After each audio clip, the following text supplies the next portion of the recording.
Each year, more than 200 million passenger and light truck replacement tires are sold in the United States. And when the tires on new vehicles are factored in, the total number of new tires on the road each year is well over 250 million. To the average motorist, a tire appears to be just rubber and steel belts. But in reality, the average tire is a combination of more than 200 different rubber compounds, chemicals, and components that must be cured in a press before it can be used on the road. When the tires come out of the molds and sit in the showroom or on a rack, they basically look the same to most people, so it's incredibly difficult to determine when or where they were made. In order to make it easier to track the origin of every tire sold in the United States back to the company that built it, the federal government requires each manufacturer to permanently mold a tire identification number, or TIN, on both sidewalls of every tire.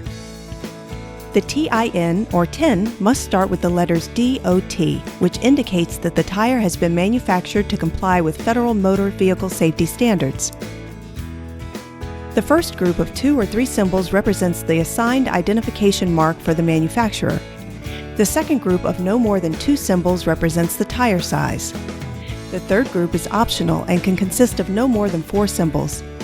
The fourth group must consist of 4 numbers to identify the week and year of manufacture.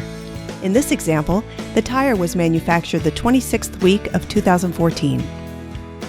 Also known as the date code of the tire, it's easy to understand once you grasp the concept that the first 2 numbers represent the week and the last 2 numbers represent the year. For example, this tire has a date code of 4814, which means it was manufactured on the 48th week of 2014. This tire has a date code of 3214, so it was manufactured the 32nd week of 2014. All tires sold in the United States must have a partial tin that is permanently molded on the lower area of both sidewalls near the rim.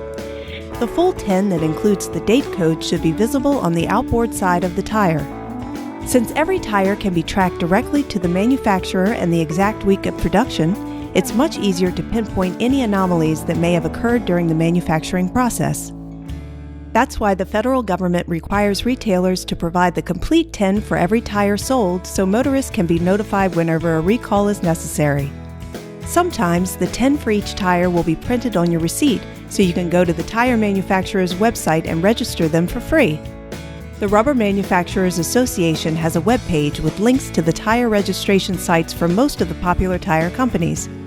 Drivers can go to www.rma.org/tire-safety/tire registration to register tires from Bridgestone, Continental, Cooper, Goodyear, Michelin, Pirelli, Toyo, Yokohama, Falcon, Hankook, and Kumho.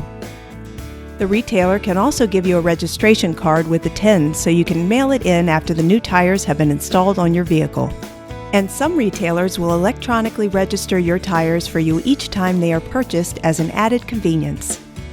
The most important thing is that your tires get registered one way or another, so always make sure the tin is submitted to the manufacturer with your contact information every time you purchase a tire or move and have a change of address.